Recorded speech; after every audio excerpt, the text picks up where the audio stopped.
अस्सलाम वालेकुम। गुजरांवाला में मुस्लिम लीग नून की मेज़बानी में पीडीएम का जो जलसा हुआ वो पीडीएम का कम और पीटीएम का ज़्यादा दिखाई दे रहा था। और मियां नवाज़ शरीफ की जगह नवाज़ पश्तीन नज़र आ रहे थे। मियां नवाज़ शरीफ लाडले और सेलेक्टेड थे, नवाज़ पश्तीन कैसे बने?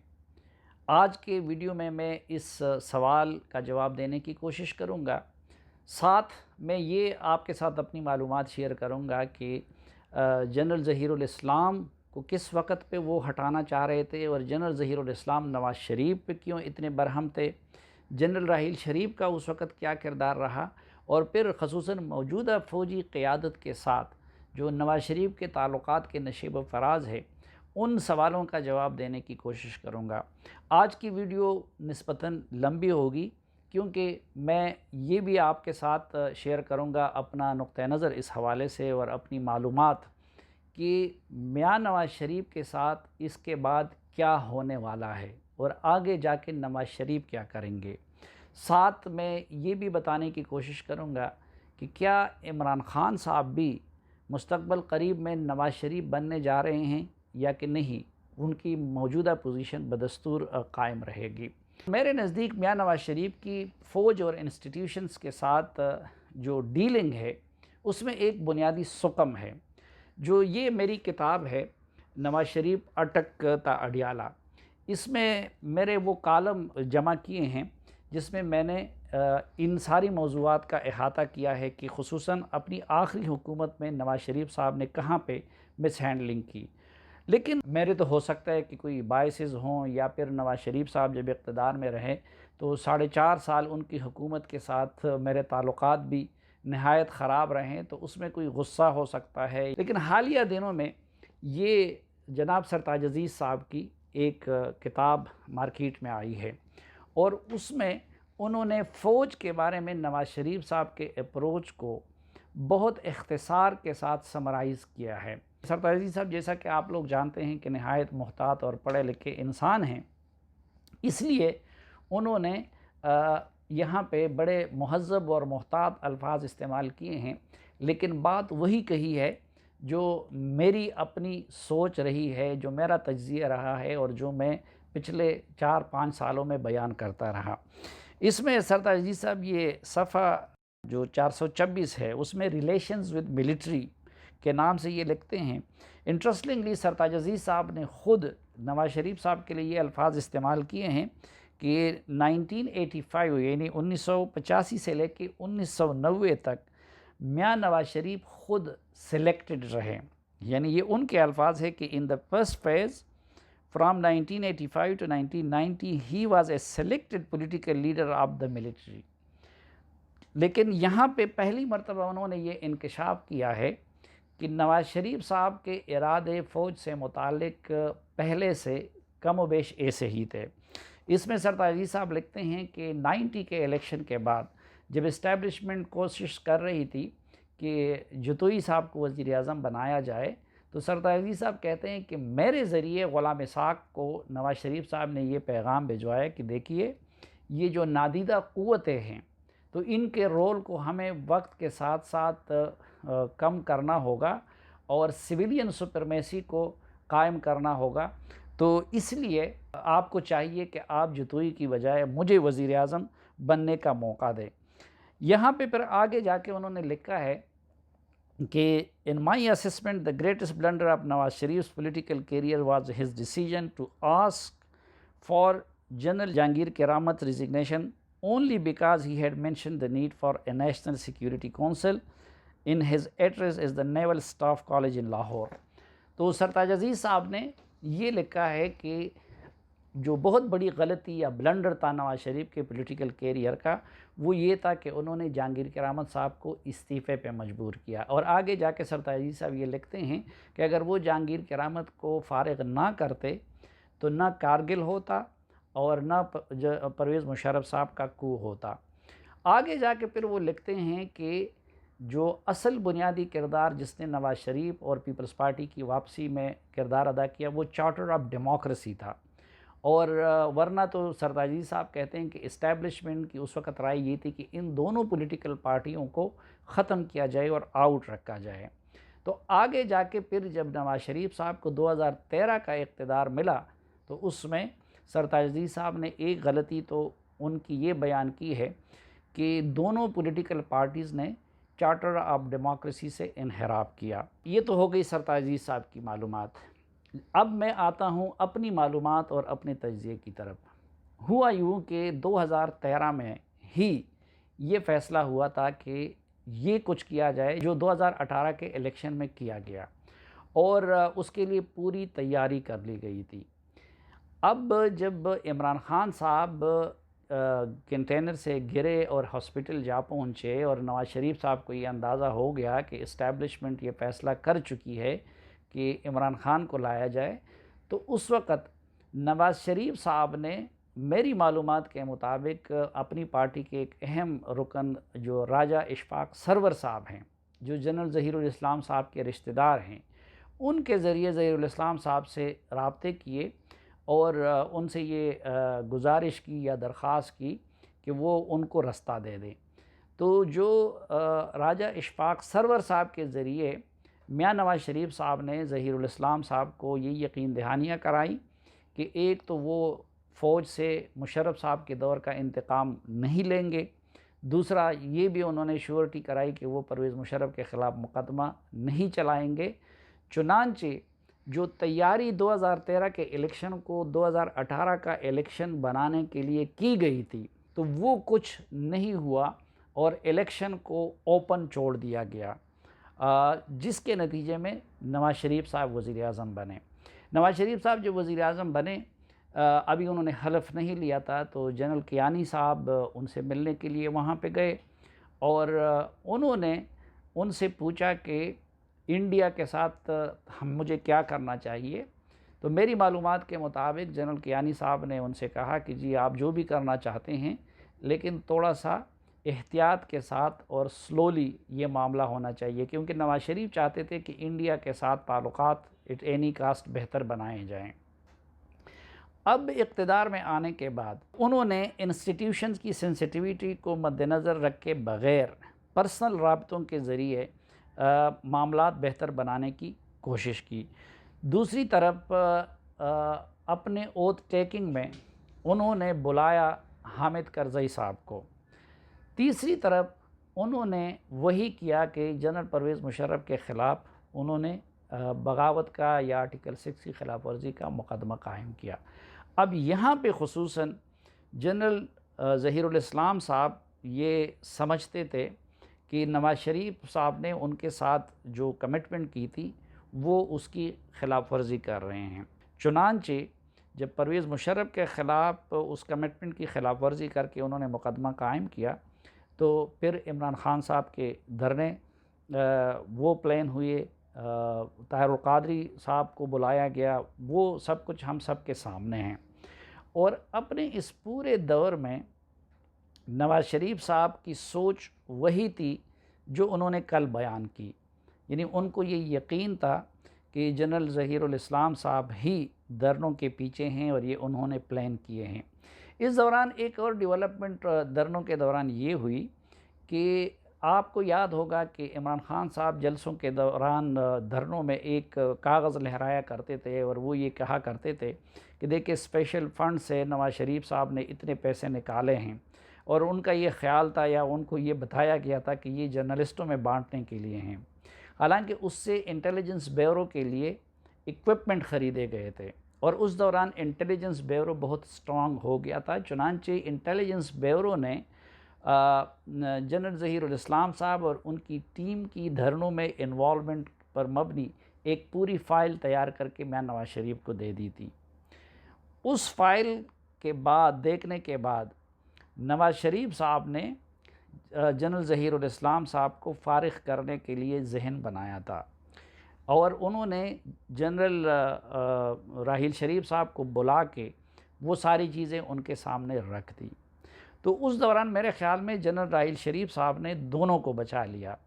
एक तरफ उन्होंने मियां नवाज़ शरीफ साहब को ये समझाया कि अगर आपने इस दौरान DGI SI को फ़ारिग किया तो फ़ौज के अंदर जो रिएक्शन होगा तो उसको उनके लिए काबू करना मुमकिन नहीं होगा। इसलिए जनरल राहिल शरीफ ने मियां नवाज़ शरीफ साहब को मना किया जनरल ज़हीरुल इस्लाम को फ़ारिग करने से, और दूसरी तरफ उन्होंने उस वक़्त धरनों को ख़त्म करने के लिए वो दरमियाना रास्ता निकाला कि मामलात को अदालत की तरफ ले जाएँ। चुनांचे उस सूरत में इमरान ख़ान साहब और उनसे धरने ख़त्म करवा के एक लिहाज से जनरल राहिल शरीफ ने उनको भी बचा लिया। लेकिन ज़ाहिरी बात है कि वो तनाव शुरू हो गया था और वो ट्रस्ट बाकी नहीं रहा था। उसके बाद दूसरा एपिसोड वो सामने आया डॉन लीक्स की सूरत में। फ़ौज की ये सोच थी कि जो सोशल मीडिया पे फ़ौज के ख़िलाफ़ जो कुछ हो रहा है तो उसको मरियम नवाज़ की क़यादत में और सरबराही में एक टीम उसको चला रही है और ये सब कुछ कर रही है। दूसरी तरफ मरियम नवाज़ साहबा और नवाज़ शरीफ साहब वग़ैरह को ये था कि उनके ख़िलाफ़ जो कैंपेन है उसमें उस वक़्त के DGI-ISPR आसिम सलीम बाजवा का हाथ है। मियां नवाज़ शरीफ बहरहाल सर्वाइव कर गए, धरनों में भी, लॉकडाउन में भी।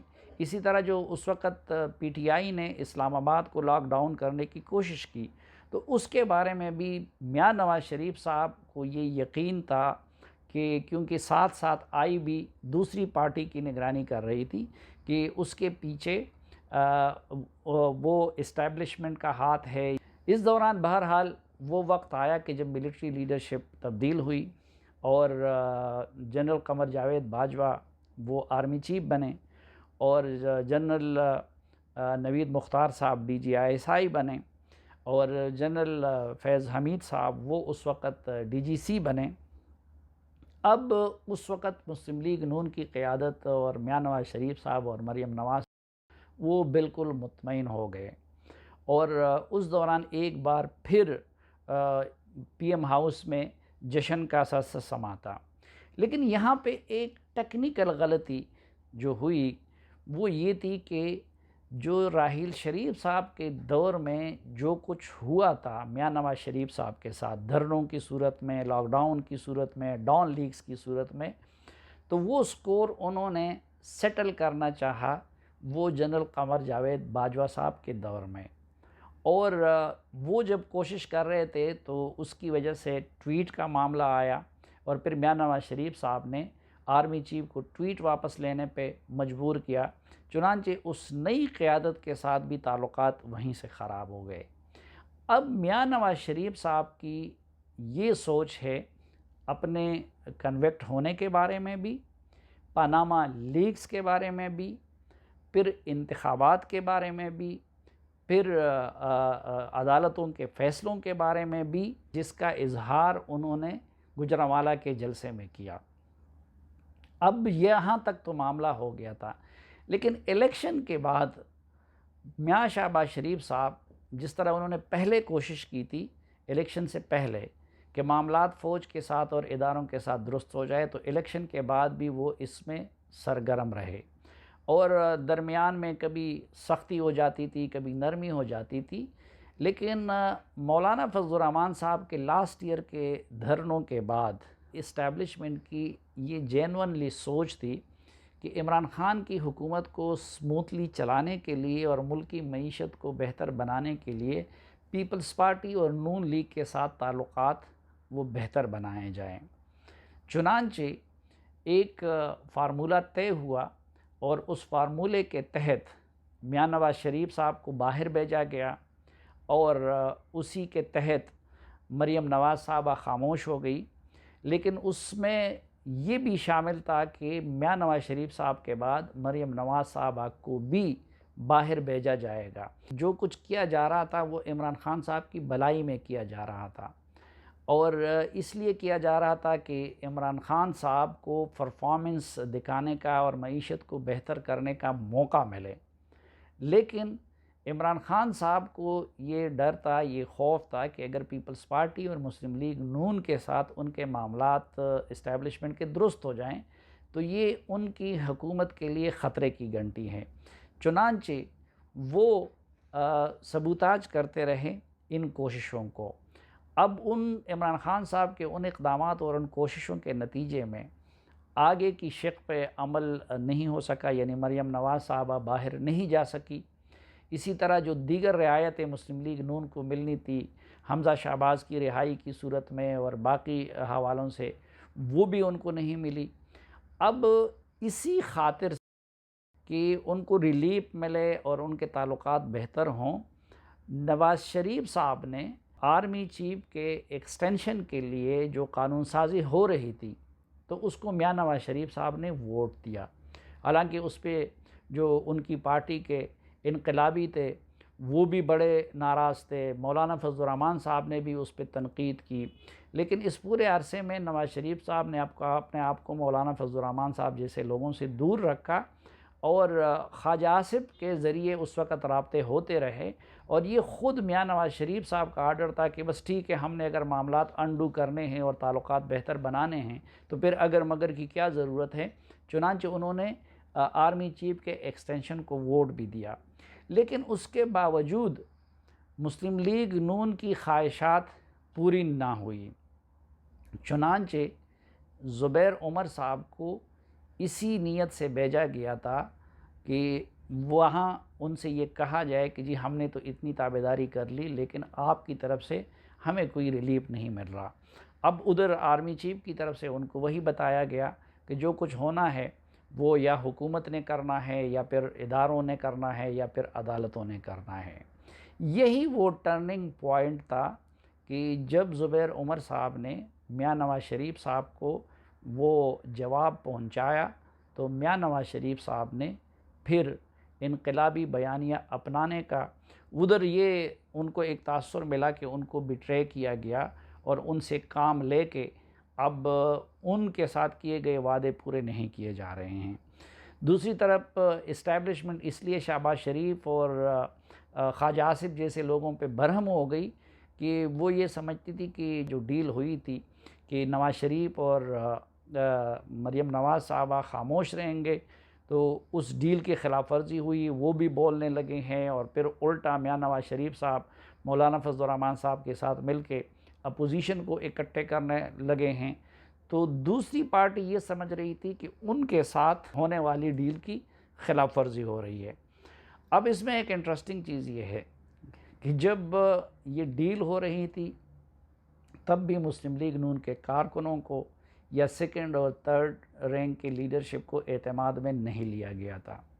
और जब मियाँ नवाज़ शरीफ साहब अब इंतकाम में आके ये इनकलाबी बयानियाँ अपना रहे थे, तो तब भी अपने सेकंड और थर्ड रैंक के लीडरशिप को एतमाद में नहीं लिया गया। इस दौरान मेरे ख़्याल में एक और चीज़ जिसकी वजह से नवाज़ शरीफ साहब को शह मिली है, वो कुछ दोस्त ममालिक के साथ इमरान ख़ान साहब की हुकूमत के ताल्लुकात की ख़राबी का है। चुनांचे APC में उन्होंने जिस तरीके से इंस्टीट्यूशंस को चार्जशीट किया, तो उसके बाद राब्ते भी हुए और राब्ते इसलिए हुए कि मामले को ज़्यादा ख़राबी की तरफ ना ले जाया जाए।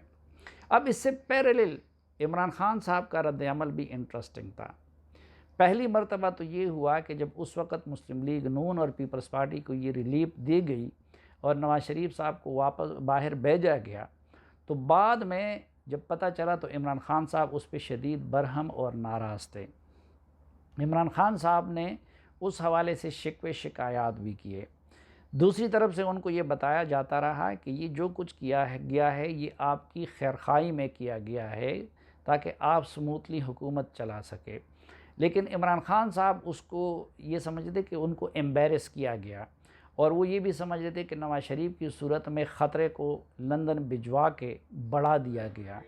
चुनांचे ये उस वक़्त भी उनके मुक़्तदिर हलकों के साथ इस मामले पे तनाव का आगाज़ हो गया था, लेकिन कोविड की वजह से वो सारे मामलात वक्ती तौर पर दब गए थे। अब मियाँ नवाज़ शरीफ साहब ने सारी कश्तियाँ जला दी, लेकिन सवाल ये है उसका ज़्यादा इन्हिसार इस चीज़ पे होगा कि बाकी पार्टियां जो PDM में शामिल हैं, क्या वो उस हद तक उनका साथ देती हैं या कि नहीं देती हैं। पीटीएम की शमूलियत के मामले को अगर आप देख लें तो उससे पता चलता है कि बाकी पार्टियां शायद उस हद तक नहीं जाना चाहती। जो पहली एपीसी हुई उसमें मोहसिन दावड़ साहब मौजूद थे, लेकिन पीटीएम के सरबराह मंजूर पश्तीन ने उसी वक्त ट्वीट करके ये वाज़े किया कि पीटीएम को बतौर पीटीएम दावत नहीं दी गई है और मोहसिन दावड़ साहब वहाँ पे वो एक ट्राइबल एरियाज़ के एमएनए की हैसियत में गए हैं। तो ये तवक्को की जा रही थी कि अब आके इस जलसे के लिए पीटीएम को दावत दी जाएगी, लेकिन ना पीपल्स पार्टी इसके लिए तैयार थी, न एनपी इसके लिए तैयार थी और न ख़ुद मौलाना साहब इसके लिए तैयार थे कि पीटीएम को बतौर पीटीएम यानी मंजूर पश्तीन को दावत दी जाए। दूसरी पार्टियों ने तो गुजरांवाला जलसे से मुतालिक इतना एहतियात से काम लिया, या ख़ुद मियां नवाज़ शरीफ की यहाँ की लीडरशिप ने, कि मोहसिन दावड़ को भी दावत नहीं दी गई। लेकिन मियां नवाज़ शरीफ ने आके जिस लहजे में तकरीर की, तो मैंने उस पर ट्वीट भी ये किया था कि शायद इसलिए मंजूर पश्तीन को दावत नहीं दी गई कि ख़ुद उनकी कमी मियां नवाज़ शरीफ ने ये इनकलाबी तकरीर करके पूरी कर दी। अब सवाल ये है कि आगे जाके क्या होगा। मेरे ख़्याल में आगे का ज़्यादातर इन्हिसार एक तो इस बात पे होगा कि बाकी पार्टियां जो पीटीएम में शामिल है, ख़ुसूसन पीपल्स पार्टी और मौलाना फजलुर रहमान साहब, वो क्या इस बयानिए के साथ मियां नवाज़ शरीफ को साथ चलाते हैं या नहीं। अगर तो ये इत्तेहाद कायम रहता है जिसमें एक तरफ पख्तून नेशनलिस्ट हैं, दूसरी तरफ बलोच नेशनलिस्ट हैं, तीसरी तरफ मौलाना फजलुर रहमान साहब की तरह मजहबी जमातें हैं, और तीसरी तरफ कौमी जमात जिसके पास सिंध कार्ड भी है, पीपल्स पार्टी भी है, और फिर मियां नवाज़ शरीफ जो कि पंजाब के लीडर हैं, तो फिर तो जो जिन लोगों को मियां नवाज़ शरीफ साहब टारगेट कर रहे हैं तो उनके लिए भी मुश्किलात बढ़ेंगी। लेकिन अगर बाकी पार्टियों ने साथ नहीं दिया तो फिर मेरा अंदाज़ा और तज्ज़िया ये है कि मियां नवाज़ शरीफ और उनकी जमात के साथ उस सूरत में फिर बहुत बुरा होगा। एक आने वाले वक्त का इन्हिसार इस बात पे होगा कि बाकी फ़रीक किस तरह रिएक्ट करते हैं। अब वहाँ पे एक इंटरेस्टिंग चीज़ जो डेवलप होती जा रही है वो है इमरान ख़ान साहब का रवैया, क्योंकि इमरान ख़ान साहब और उनकी टीम ने गुज़िश्ता कुछ महीनों से ये शऊरी कोशिश शुरू की है कि वो इस्टेब्लिशमेंट और अपोजिशन को लड़ा दें। मसलन जब नवाज़ शरीफ और जरदारी साहब के ईमा पे पीपल्स पार्टी और नून लीग ने आर्मी चीफ के एक्सटेंशन को वोट दिया और एक एतमाद की फ़ज़ा बहाल हो रही थी, तो अगले दिन फैसल वावडा ने खान साहब के ईमा पे जाके एक शो में बूट रख लिया और ताकि उनको ताना दिया जा सके।